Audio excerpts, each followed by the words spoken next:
Hello, friends. Today we will learn about the assessment criteria for writing task 2.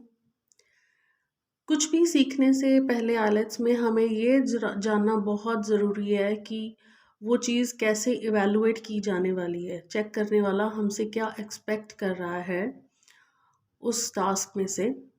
So, as you know, you will be given 40 minutes to solve this question, and there will be a discussion, you can say, general statement of this kind of social problems.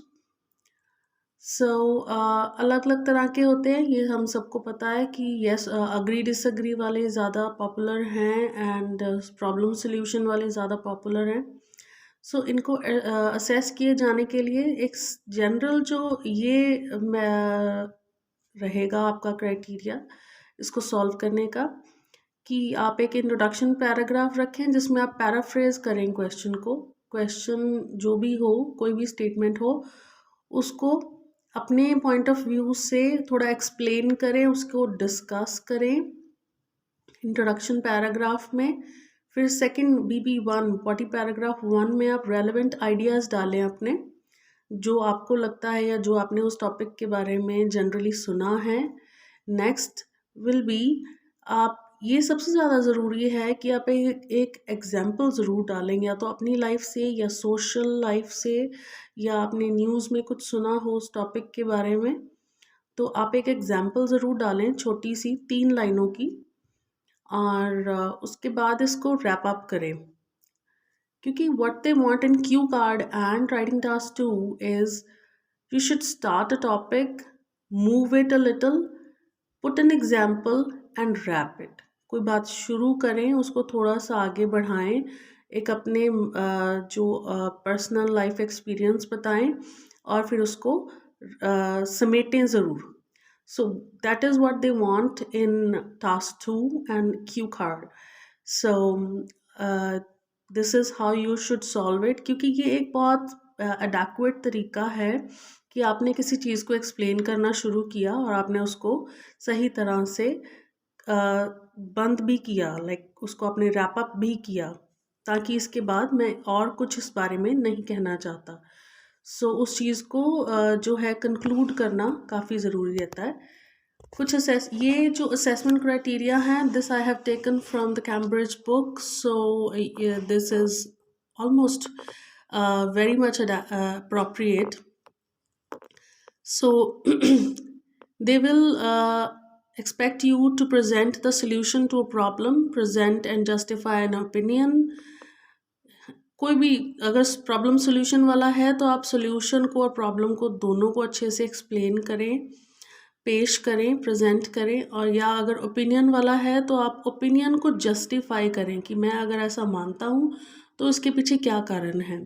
तो आप कुछ भी लिखते, इसको task 2 को लिखते वक्त आप ये मत सोचें कि मैंने ज़्यादा लिख दिया या मैं कुछ ज़्यादा ही कह रहा हूँ। डेफिनेटली रेपिटेशन ऑफ सेंटेंसेस तो ठीक नहीं लगेगा।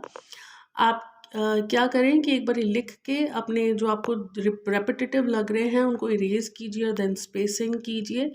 और नेक्स्ट इसमें compare and contrast evidence and opinion. आपको अगर आप ये बहुत इम्पॉर्टेंट है, this is one thing that can make you score very good in task 2। अगर आप कंपेयर और कंट्रास्ट कर पाएँ एविडेंसेस को, जो भी आप पेश करें अपने ओपिनियन, मेरा ओपिनियन ये है लेकिन कुछ लोग ऐसा सोचते हैं, अगर आप इस तरह से कंपेयर कर दें एक लाइन में, that will be very good. और अगर मैं भी ऐसा सोचता हूँ और भी ऐसे लोग ऐसा ही सोचते हैं, कंट्रास्ट कर दें, तो वो भी बहुत अच्छा रहेगा। तो आप दोनों तरह के सेंटेंसेस ज़रूर डालें अपने राइटिंग टास्क 2 में। और evaluate and challenge ideas, evidence और एन आर्ग्यूमेंट। आप इवैल्यूएट करें कि अगर जो मैंने ये सजेशन दी है, सोल्यूशन दिए है, इसके ये फ़ायदे होने वाले हैं डेफिनेटली। तो आप एक इवैल्यूएशन खुद की तरफ से दे दें BP2 में या कंक्लूडिंग पैराग्राफ में, मोस्टली BP2 में दे दें, then communicate an idea to the reader in an appropriate style. आपको टेम्पलेट हम यूज़ करते हैं, बच्चों को सिखाए जाते हैं टेम्पलेट्स, लेकिन अलग अलग तरह के क्वेश्चंस के लिए अलग अलग तरह के टेम्पलेट यूज़ किए जाते हैं। और ज़रूरी नहीं है कि प्रॉब्लम सॉल्विंग का जो टेम्पलेट आपको दिया गया हो वो हर तरह के क्वेश्चन में सूट करेगा। सो आपकी वोकैबुलरी बहुत स्ट्रॉन्ग होनी चाहिए। उसके लिए आप आदत डाल लें कि टॉपिक पढ़ते ही उसमें जो जो आइडियाज़ आप एक रफली अपनी मदर लैंग्वेज में लिख लें। और फिर उसके बाद आप देखें कि जौन सा कोई भी वर्ड जो आप रिपीट कर रहे हैं बारी बारी अपने आर्टिकल में, उसको आप उसके सिनोनियम्स ढूंढें और फ्रेजेस देखें कौन सी यूज़ हो सकती हैं, तो उनको इंक्लूड करें आप। अप्रोप्रिएट स्टाइल में लिखें। Address the problem without straying from the topic, this is very important, straying away from the topic.